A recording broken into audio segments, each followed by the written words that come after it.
की जा रही है और लोकसभा चुनाव से पहले ही यह शुरू हो गई थी। दूसरे देशों में किसी भी संस्था के पास इतनी शक्ति नहीं है, यह तर्क भी दिया।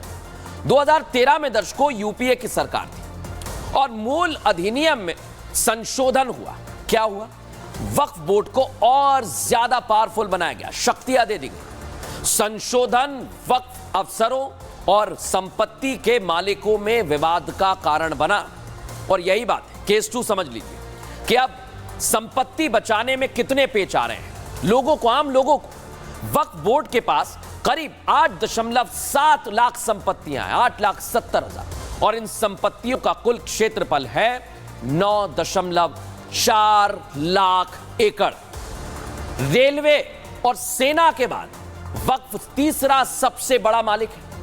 किसी भी संपत्ति पर वक्फ अपना दावा कर देता है दर्शकों। वक्फ बोर्ड को यह अधिकार 2013 में मिला था। जमीन के मालिक को कोर्ट में एड़ियां घिसनी पड़ती हैं अगर वक्फ दावा कर दे।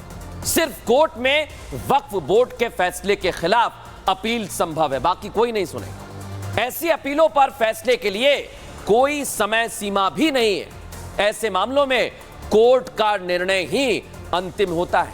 लेकिन हाई कोर्ट में पीआईएल के अलावा अपील का कोई प्रावधान ही नहीं है दर्शकों। अगर वक्फ दावा कर देता है तो फिर सामने वाले शख्स के लिए चुनौतियां बढ़ जाती हैं और यही काटने की तैयारी चल रही है। पहले आपको सुनवाता हूं क्या कह रही है बीजेपी प्रवक्ता शाजिया इल्मी।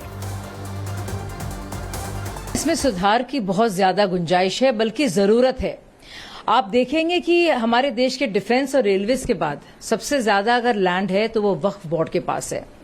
अब वक्फ का क्या कॉन्सेप्ट है ये संविधान में कहीं नहीं है, लेकिन 1954 में इसको लेकर एक एक्ट बना और उसका संशोधन 1995 में किया गया। अब आप सोचिए किस मकसद से किया गया। इसको असीमित शक्तियां दे दी गई, यानी कि अल्लाह की संपत्ति माना जाता है वक्फ, तो उसमें कोई भी कोर्ट इसमें हस्तक्षेप नहीं कर सकता। और आप सोचिए 8.5 लाख से ज्यादा संपत्तियां दर्ज हैं जो रजिस्टर्ड हैं, बहुत सी प्रॉपर्टीज रजिस्टर्ड भी नहीं है। तो सुन लिया आपने दर्शकों, लेकिन केंद्र के विधेयक में मेन पॉइंट क्या है? क्या है वो समझ लीजिए। केंद्र सरकार बोर्ड की निरंकुशता खत्म करना चाहती है। बोर्ड में पारदर्शी प्रक्रिया के लिए सत्यापन को अनिवार्य कर दिया है। क्या है समझिए, धारा 9 और धारा 14 में संशोधन हो सकता है। महिलाओं के लिए वक्फ बोर्ड की संरचना में बड़ा बदलाव संभव है। दावा तो यह भी है कि संपत्तियों का नए सिरे से सत्यापन होगा। सोचिए जरा फिर क्या होगा। विवादों को सुलझाने के लिए सत्यापन किया जाएगा और वक्फ संपत्तियों की निगरानी में मजिस्ट्रेट भी शामिल हो सकते हैं। सोचिए दर्शकों, लेकिन वक्फ इतना चुनौतीपूर्ण कानून है कि इसमें बहुत सारी पेचीदगियां हैं। लेकिन क्या है, विदेशों में भी इसका हाल, यह भी पहले बता देता हूं, क्योंकि वक्फ को अंग्रेजों ने भी अवैध बताया है। वक्फ बोर्ड की संपत्तियों का विवाद कोई नया नहीं है दर्शकों। अंग्रेजों के जमाने से वक्फ पर विवाद जारी है। ब्रिटिश शासन में भी वक्फ की संपत्तियों पर कब्जे का विवाद था। वो विवाद लंदन की प्रीवी काउंसिल तक पहुंच गया। ब्रिटेन में 4 जजों की बेंच ने वक्फ को अवैध करार दे दिया और इस फैसले को भारत की तब के आजाद भारत से पहले ब्रिटिश सरकार ने नहीं माना और मुसलमान वक्फ वैलिडेटिंग एक्ट 1913 लाकर वक्फ बोर्ड को बचाया गया। सोचिए ये तब से चल रहा है दर्शकों। लेकिन किस तरह से जैसे ही आदेश की सुगबुगाहट है या कोई संशोधन की सुगबुगाहट है, सियासत भारत में शुरू हो जाती है और कैसे सियासी पार्टी और नेता बौखला गए हैं, सुनिए जरा।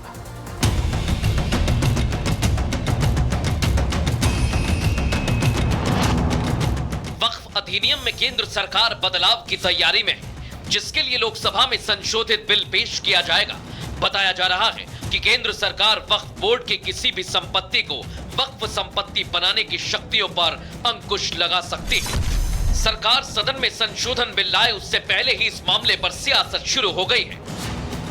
वक्फ की ताकतों पर कैची चलाने की तैयारी हुई तो सबसे पहले एआईएमआईएम चीफ असदुद्दीन ओवैसी सामने आए। उन्होंने अपने पुराने अंदाज में बीजेपी और आरएसएस को घेरना शुरू किया। जो खबर अभी सूत्रों के हवाले से मीडिया में आई, भाईजान ने उस पर ही सियासत शुरू कर दी।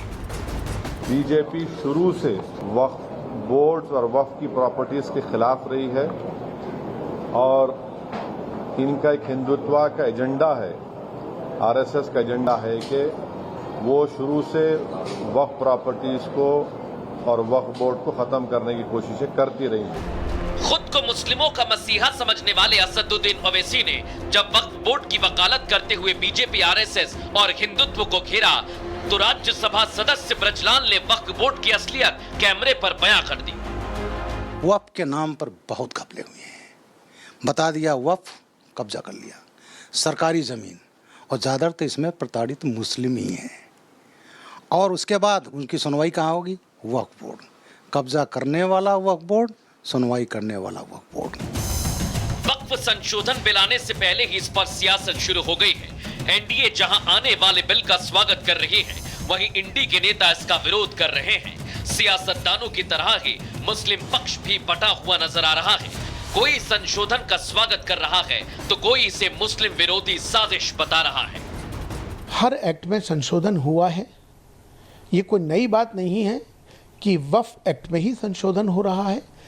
वक्फ एक्ट में भी बार बार संशोधन हुए हैं।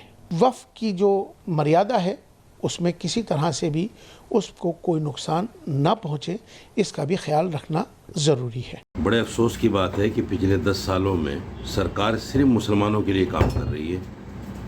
कभी ट्रिपल तलाक को लेकर, कभी दिल्ली वक्फ बोर्ड को लेकर या वक्फ बोर्ड में संशोधन को लेकर, ये तमाम चीज़ें जो है मुसलमान के लिए हैं। अफसोस ये है कि पिछले 10 सालों में इस सरकार ने उन हिंदुओं के लिए जिन्होंने भर भर के इसको वोट दिया है, कोई बिल ये लेकर नहीं आए। वक्फ अधिनियम में संशोधन की खबरों से कई मौलाना परेशान हो गए हैं। वहीं कई लोग ऐसे भी हैं जिनकी उम्मीद जागी है कि वक्फ के दावों के चलते जिनकी जमीन विवाद में फंसी है, हो सकता है संशोधित बिल उन्हें कुछ राहत दे सके। देखा आपने, सियासत पहले ही शुरू हो गई है।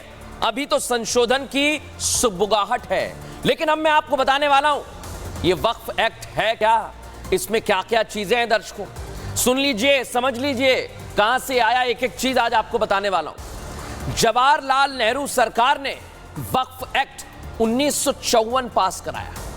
इसका मकसद था वक्फ से जुड़े हुए कामकाज को सरल करना, आसान बनाना।